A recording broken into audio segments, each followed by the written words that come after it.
નમસ્તે મિત્રો, આજે આપણે સ્ટાન્ડર્ડ 12th ઇંગ્લિશની સપ્લિમેન્ટરી રીડર છે લેપવિંગ, એમાંથી રીડ 7 ડિસ્કસ કરવા જઈ રહ્યા છીએ. And that is princess and the tiger, એટલે રાજકુંવરી અને વાઘ છે. જો મિત્રો પ્રિન્સનું બહુવચન પ્રિન્સેસ થાય એમાં એક જ એસ આવે, અને આ ડબલ એસ આવે એટલે પ્રિન્સેસ એટલે રાજકુંવરી અથવા રાજકુમારી કહેવાય. બરાબર, તો રાજકુંવરી અને વાઘની ખૂબ સુંદર સ્ટોરી છે એ અહીંયા આપણે ભણવાના છીએ આજે. તો જુઓ કે કેવી રીતે વાર્તા છે એ શરૂઆત થાય છે.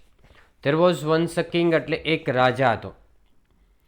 If anyone committed a serious crime in the kingdom, the king did not condemn him to death. જો કોઈ પણ વ્યક્તિ ગંભીર અપરાધ કરે રાજ્યમાં, તો રાજા એને મૃત્યુદંડ આપતો નહીં હતો. If anyone committed a serious crime in the kingdom, the king did not condemn him to death. જો કોઈ ગંભીર ગુનો આચરે તો રાજા તેને મૃત્યુદંડ આપતો નહીં હતો. આમ તો કન્ડેમ એટલે નફરત કરવી થાય, પણ અહીંયા સજા કરવી એમ લેવાનું. ઇન્સ્ટેડ એટલે તેને બદલે the criminal would be taken to a large arena, એને બદલે ક્રિમિનલ હોય અપરાધી એને મોટા એક ખુલ્લા ઓપન પ્લોટની અંદર લઈ જવામાં આવે. Instead the criminal would be taken to a large arena, એને બદલે તેને ખુલ્લા પ્લોટની અંદર મોટા એક લઈ જવામાં આવે અપરાધીને. All the people would come to see the show, અને બધા લોકો છે એ આ શો જોવા માટે આવે. ઓકે, ચાલો એ રીતે આગળ જો. Behind one door in the arena there were 2 doors, એટલે આ ઓપન પ્લોટ જે છે એમાં 2 દરવાજા હોય છે અરીનાની અંદર. Behind one door there was a fierce and hungry tiger, એક દરવાજાની અંદર ભયંકર અને ભૂખ્યો વાઘ હોય છે. ફિયર્સ એટલે ભયંકર અને હંગ્રી એટલે ભૂખ્યો. Behind the other there was a beautiful young girl, અને બીજા દરવાજાની પાછળ એક સુંદર યુવાન છોકરી હતી. The man would not know which door was which, અને જે અપરાધી હોય એને ખબર ન હોય કે કયા દરવાજા પાછળ ગર્લ છે અને કયા દરવાજા પાછળ ટાઈગર છે. He would have to choose one of the 2 doors, અને તેણે 2 દરવાજામાંથી એક દરવાજો એક પસંદ કરવાનો હોય છે.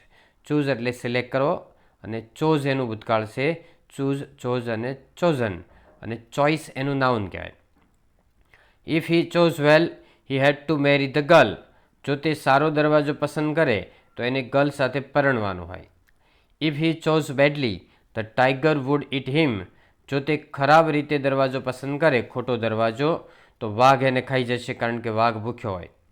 The king had a very beautiful daughter, રાજાને ખૂબ જ એક સુંદર પુત્રી હતી. One day he found out that she had fallen in love with a poor young soldier in his army. એક દિવસ રાજાને ખબર પડી કે એની ડોટર છે એ એક ગરીબ યુવાન સૈનિક એના લશ્કરમાં હતો, એને ચાહતી હતી, એને પ્રેમમાં પડી હતી. The king was very angry, એટલે રાજા ખૂબ જ ગુસ્સે થયો હતો. The soldier was arrested and taken to the arena, અને સૈનિક છે એની ધરપકડ કરવામાં આવી અને અરેનામાં એને લઈ જવામાં આવ્યો હતો. અરેસ્ટ એટલે ધરપકડ કરવી.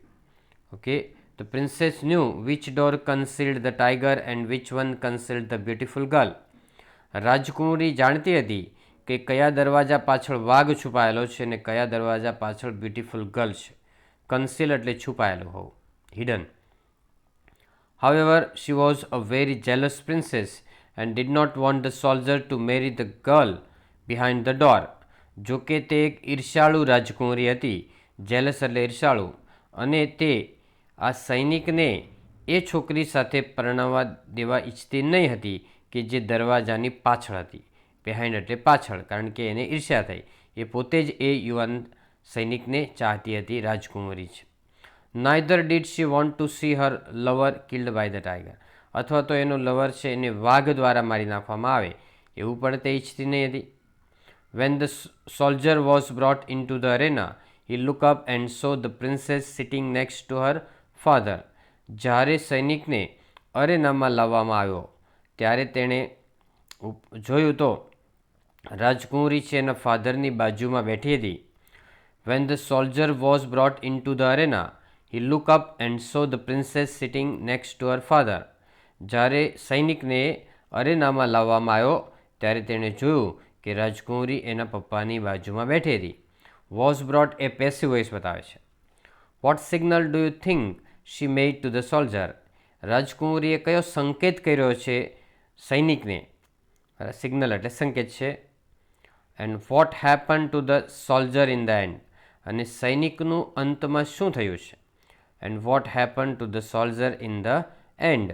અને સૈનિકને છેલ્લે શું થયું છે? તો મિત્રો આટલી વાર્તા છે. તમારે વિચારવાનું છે કે હવે પછી આગળ એનો અંત કેવો હોય એ તમારે ફાઇન્ડ આઉટ કરવાનું છે, તમારે સર્ચ કરવાનું છે, તમારે જાણવાનું છે. ઓકે મિત્રો, that's all. Happy learning, happy sharing. Thank you very much.